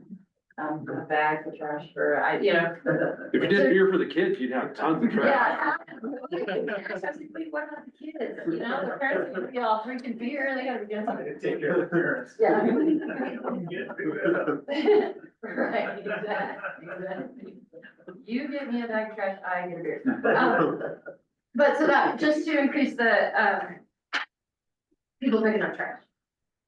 So creating an opportunity to get local businesses involved, such as the brew pubs, ice cream places, even lodging businesses. They have people coming in that are interested in The that. people that benefit from the tourism and visitation. Again, I keep throwing out Lore Foundation. I don't know a whole bunch about them, but I know that they fund these kinds of things. Help funds if we have a specific internet. The next one, we were kind of running out of time. We really spent a lot on the top two. Engage the ranching community and grazing permittees in stewardship education efforts, which is always kind of the last because our youth is probably to do much of anything but what they know and what they like. So talked about an annual community event. It was thrown out, and I've even heard Tom say this, a chuck wagon, you know, like local food, local dinner, a chuck wagon dinner or lunch. To bring in the cattle community and the recreators. I suggested we definitely do it in the daylight, but that's just being slightly, I'm just slightly being facetious with it, but there's also an annual cattlemen's picnic. They bring in some, like county commissioners, depending on what where we're at in, elections, they'll bring in those things. It is kind of dwindling, so we thought, well, that'd be kind of a cool opportunity. I threw in this because I thought it was funny, but they could come help build fences and Yeah. help hang closed gate signs. We have a program and and then to engage just more education, like the conduct around cattle. They're really running wild now. Because there are more people out there. A lot more fresh items. Great. So that's. Thank you, everybody. That was awesome. I want, let's do this. So yeah, we're gonna be able to like, from this, just this little go around here, we're gonna be able to populate the action matrix and get it really started. Like you really gotta, we got a core start on this thing. And so we're gonna be able to turn that back around to you all and you'll be able to flip through it and, you know, refine it and get it dialed in. So that's great. Make sure to not take anything that has anything written down on it. I don't care who wrote on it. You can just leave it on the table, I guess. Just make sure you leave that on the table. And then looking for communication on the next steps. And so, and if you have something that you put in the computer, like Rika, and I know Helen or the Zoom group, you all did that. If you could send that to me and I can get that to Gabe, that would be great. Thank you. Yes, and I will be in touch with next steps. Take a flower, right? Yeah, please, everybody take a flower and some Hershey Kisses. And thank you so much for your work today. This was very productive. Covered everything. Okay. Thanks, Kara. Thanks, Dan. Okay, Thank you. all right, Zoom Thanks, y'all. group, so much. Yeah. See ya. Thank you. Thank you. Back into the area.